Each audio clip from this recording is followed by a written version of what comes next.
அது மட்டும் இல்லாம ஏன் கூட கருத்து வேறுபாடு இருந்தாலும் தான் அப்பா சொன்ன ஒரே காரணத்துக்காக என்னுடைய கணவர் இந்த 6 நாளா ஒரு சின்ன குழந்தைய தூக்கிட்டு போற மாதிரி என்னை தூக்கிட்டு போயிட்டு வந்தாரு. எனக்கு பரீட்சையில இருந்து இன்னும் பல விஷயத்துக்கு இவர் உதவி பண்ணிட்டு இருக்காரு. நான் ஒரு டாக்டர் ஆகணுங்கிறதுல என்னோட ஃபேமிலி எனக்கு பக்கபலமா இருக்காங்க. இவங்க துணை இல்லாம என்னால டாக்டர் ஆக முடியாது. அவங்க சப்போர்ட் இல்லாம என்னால திருமணத்துக்கு அப்புறம் டாக்டருக்கு படிக்கவும் முடியாது. இதுல இருந்தே அவங்க பெண் கல்விக்கு எந்த அளவுக்கு சப்போர்ட் பண்றாங்கன்றதை நீங்களே தெரிஞ்சுக்கோங்க.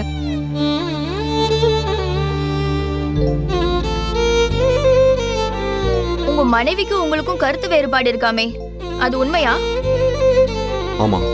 அப்படி இருந்தும் நாங்க கடந்த 6 நாளா பாத்துட்டு இருக்கோம். நீங்க உங்க மனைவிய அவங்க போற இடத்துக்கெல்லாம் தூக்கிட்டு போய் உதவி பண்ணிட்டு இருக்கீங்க. அதுக்கான காரணம் என்ன சார்?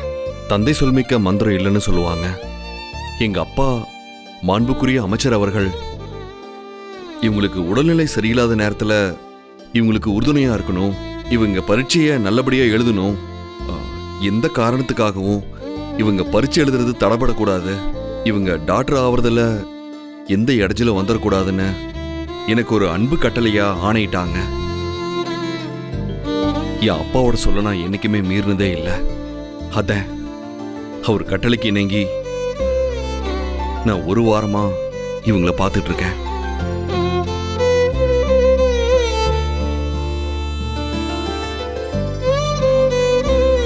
மேடம், இவ்ளோ தூரம் அவங்க உங்க கல்விக்கு சப்போர்ட் பண்றாங்கன்னு சொல்றீங்க. ஆனா அப்படிப்பட்ட நல்லவங்களை ஏன் விவாகரத்து செய்யணும்னு முடிவெடுத்திருக்கீங்க?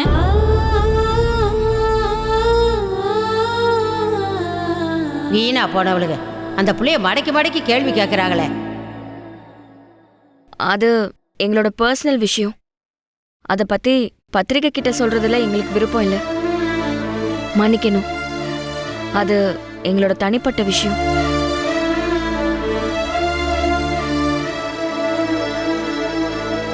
தேர்வு எப்படி எழுதிருக்கீங்க மேடம்? என் குடும்பமே எனக்கு சப்போர்ட் பண்ணி இவ்ளோ தூரம் எனக்கு துணையா இருக்கும்போது நான் நல்லபடியா எக்ஸாம் எழுதணுங்கிறதுக்காக சப்போர்ட் பண்ற பாக்கியம் யாருக்கு கிடைக்கும்? அப்படி இருக்கும்போது தேர்வை நான் சும்மா விட்டுருவேனா? ஒரு கை பார்த்திருக்கேன்னு தான் சொல்லுவேன். மேலும் ஒரு மெடிக்கல் கேம்ப் இருக்கு. அது முடிஞ்சதுக்கு அப்புறமா தான் ரிசல்ட் வரும். நன்றி. வாழ்த்துக்கள் மேடம். சார், விஐபி உடன் ஒரு நாள் நிகழ்ச்சியில இந்த 1 வாரமா உங்க கூட டிராவல் பண்ணதுல உங்களை பத்தியும் அப்புறம் உங்க அரசியல் வாழ்க்கைய பத்தியும் எங்களுக்கு நிறைய தெரிய வந்துச்சு. நீங்க உங்க மருமகளுக்கு எந்த அளவுக்கு சப்போர்ட் பண்றீங்கன்னு எங்களால கண் கூட பார்க்க முடிஞ்சிருக்கு. இப்படி குடும்பமா சேர்ந்து ஒரு பெண்ணோட கல்விக்கு துணையா இருக்கிறது ரொம்ப பெரிய விஷயம். மேடம், உங்களுக்கு வாழ்த்துக்கள். நீங்க வெற்றிகரமா பெரிய மருத்துவர் ஆகணும்னு நாங்க எல்லாருமே உங்களுக்கு வாழ்த்துக்கள் சொல்றோம் மேடம். சார், தேங்க்யூ சார், ரொம்ப நன்றி. வாங்க.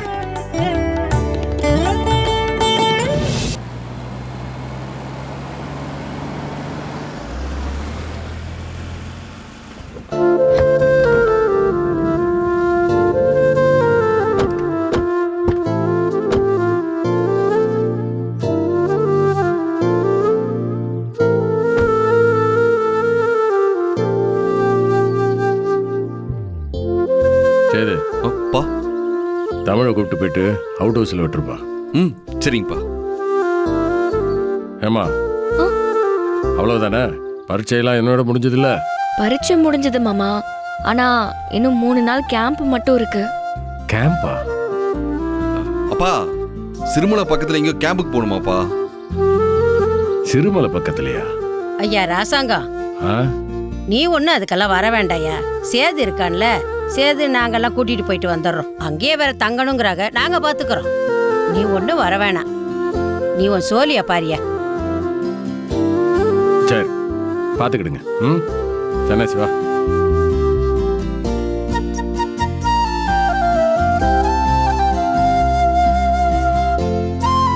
ஏண்டா பேராண்டி, என்னடா பாத்துக்கிட்டு நிக்கிற? அவளை தூக்கிட்டு போய் பத்திரமா அவுட் ஹவுஸ்ல விடு. விட்டு தொலைறேன். வா. பாருங்க மாச்சி எப்படி திட்டிட்டே தூக்க வராருன்னு. ஏண்டா, திட்டாம புள்ளைய சிரிச்சுக்கிட்டே தூக்கிட்டு போடா. ஆ. போல வரீங்களா? இதுக்கு நீ திட்டிக்கிட்டே தூக்கிட்டு போயிருக்கலாம். மாமா ஆ, குடு. அப்பத்தா முன்னாடி வா. விக்ரம் பெரிய தூக்கிட்டு ஆப்பா. போடா. பாத்து. ஏய் வா. எப்பா அரிசி மூட்டை மாதிரி என்ன கணம். டாடா. டாடா. இது ஒண்ணுதான் குறைச்சிருச்சு. வா.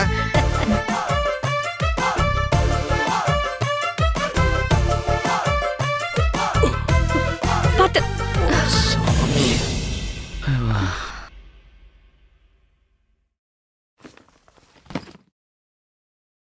ஒரு நிமிஷம். என்ன? தனம் வெளியில இருந்தா கொஞ்சம் வர சொல்றீங்களா? ஏய் என்ன பார்த்தா உனக்கு எப்படி தெரியுது? என்ன வேலைக்கார மாதிரி தெரியுதா? உன் இஷ்டத்துக்கு நீ வேலை சொல்லிக்கிட்டே இருக்க. நான் தனம் வெளியில இருந்தா வர சொல்லுங்கன்னு தானே சொன்னேன். அதத்தான் வேலைன்றது. என் அப்பா கட்சி தலைவரோட மனைவி ஒரு வாரம் பரிசு எழுத கூட்டு போங்க, அதனால கட்சிக்கு நல்ல பேர் கிடைக்கணும்னு சொன்னதுனாலதான் தினம் அன்னக்காவடி தூக்குற மாதிரி உன்னை தூக்கிட்டு திரிஞ்சேன். அவங்க மட்டும் இந்த விஷயத்துல தலையிடாம இருந்திருந்தாங்கன்னா உனக்கு என்ன ஆயிருந்தாலும் எனக்கு அதை பத்தி கவலையே கிடையாது. நிஜமாவே எனக்கு என்ன ஆயிருந்தாலும் நீங்க கவலைப்பட்டிருக்க மாட்டீங்க, அப்படிதானே? ஆமா. உனக்கு கால் இப்படி அடிபட்டுருச்சுன்னு நான் கவலை வேற பண்ணுமா? நீ நல்லபடியா பரிச்சு எழுதணும்னு அவங்க சொன்னதுனாலதான் உன்னை தூக்கிட்டு திரியிற இந்த நாடகம் எல்லாம். இப்பதான் உனக்கு எல்லா பரிச்சையும் முடிஞ்சிருச்சு இல்ல? இதுக்கு மேல எதை பத்தி எனக்கு கவலையே இல்ல. நீ எதிர்ச்சி நடந்தாலும் சரி நடக்கலனாலும் சரி, வாழ்க்கை பூரா இந்த சக்கர நாற்காலியிலே உட்காந்துருந்தாலும் சரி, அதை பத்தி எனக்கு எந்த கவலையும் இல்ல. போடின்னு போயிட்டே இருப்பேன். ரொம்ப சந்தோஷம். உங்க கட்சி தலைவிக்காகவாவது எனக்கு உதவி பண்ணணும்னு நினைச்சீங்களே, ரொம்ப நன்றிங்க அதுக்கு. ம், ம், ம்.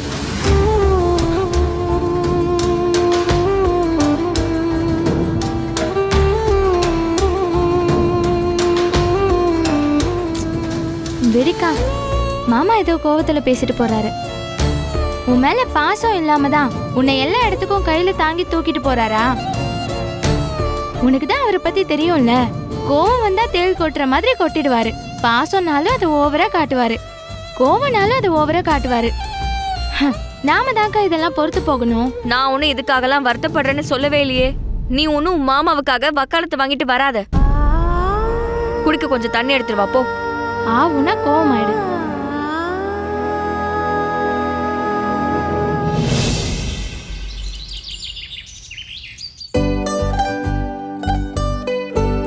ஆமாம்மா, அண்ணன் வீட்டில் தான் இருக்காரு. அண்ணே போன ஸ்பீக்கர்ல போடு. யாரு? கட்சி தலைவினே. அம்மா வணக்கம்மா, சொல்லுங்கம்மா. வணக்கம் அமைச்சரே. அன்னைக்கு நான் நேர்ல வந்து ஒரு விஷயத்த கோரிக்கையா உங்ககிட்ட சொன்னேன். அந்த விஷயத்த நீங்க ஏத்துக்கிட்டு எனக்காக செஞ்சதுக்கு ரொம்ப நன்றி அமைச்சரே. இதுல என்னமா இருக்கு? பரவாயில்லம்மா. நீங்க செஞ்ச இந்த காரியம் உண்மையிலேயே மக்கள் மத்தியில நம்ம கட்சிக்கு ஒரு நல்ல பேர் எடுத்து கொடுத்திருக்கு. மருமகளை படிக்க வைக்கிறதுக்கு அமைச்சர் இவ்ளோ முனைப்பு காட்டுறாருன்னு ஒரு நல்ல பேர் கிடைச்சிருக்கு. தலைவர் ரொம்ப சந்தோஷப்பட்டாரு. டெல்லியில இருந்து வந்ததும் உங்ககிட்ட நேர்ல பேசுறேன்னு சொல்லிருக்காரு. ரொம்ப சந்தோஷமா, ரொம்ப சந்தோஷம்.